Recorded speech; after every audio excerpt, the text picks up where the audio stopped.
നമ്മളെ തിരുവട്ടാറിൽ മൊത്തം 2 ലാൻഡ്മാർക്ക് ഉണ്ട്. ഒന്ന് ആദികേശവന്റെ അമ്പലം, രണ്ടാമത്തത് പോറ്റിപ്പോളി എന്ന് പറയുമ്പോൾ ഞങ്ങളുടെ എല്ലാവരുടെയും ഒരു സെന്റിമെന്റൽ സാധനമാണ്. ഈ പോറ്റിയുടെ പോളി എന്ന് പറഞ്ഞാൽ ശരിക്കും ഞങ്ങൾ കഴിച്ചിട്ടേ ഉള്ളൂ, ഇതുവരെ ഇവിടെ ഒന്ന് വിസിറ്റ് ചെയ്തിട്ടില്ല. സോ അപ്പോൾ ഇന്നൊന്ന് വിസിറ്റ് ചെയ്യാന്ന് വിചാരിച്ചു.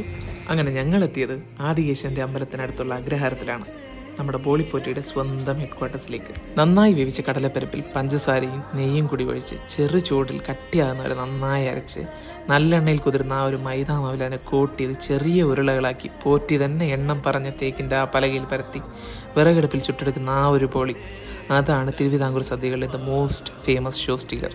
ഇവിടെ മാത്രമല്ല കേട്ടോ, വിദേശ രാജ്യങ്ങളിലും ഉണ്ട് ഈ ബോളിക്ക് ഫാൻ ബേസ്. അങ്ങനെ അവിടെ നിന്ന് ബോളിയും വാങ്ങിച്ച് ഞങ്ങൾ വീട്ടിലേക്ക് സ്ഥലം വിട്ടു. പിന്നെ ബോളി ഈ വശത്തുണ്ടെങ്കിൽ നല്ല പാൽപ്പായസം അപ്പുറത്ത് വേണമെന്നുള്ള നിർബന്ധമാണല്ലോ. അങ്ങനെ ഞങ്ങൾ ഒരു വാഴയിലയും സെറ്റ് ചെയ്ത് അതിന് മേലെ ആ ഓജസ്സും തേജസ്സും ഉള്ള ബോളിക്കുട്ടന്മാരെയും വെച്ച് അതിന് മേലെ ആ പാൽപ്പായസം അങ്ങ് ഒഴിച്ച് എസ്തെറ്റിക് ഭംഗി അങ്ങ് ആസ്വദിച്ച് നിന്നു. അപ്പോൾ ഇലയിൽ നിന്ന് വഴുതി എസ്കേപ്പ് ആവാൻ നോക്കുന്ന ആ പായസത്തിന് ഞങ്ങൾ ആ ബോളി കൊണ്ട് തന്നെ ഷട്ടറിട്ട് ചുറ്റി നിന്ന് അങ്ങ് കഴിക്കാൻ തുടങ്ങി. എന്താ അല്ലേ ടേസ്റ്റ്!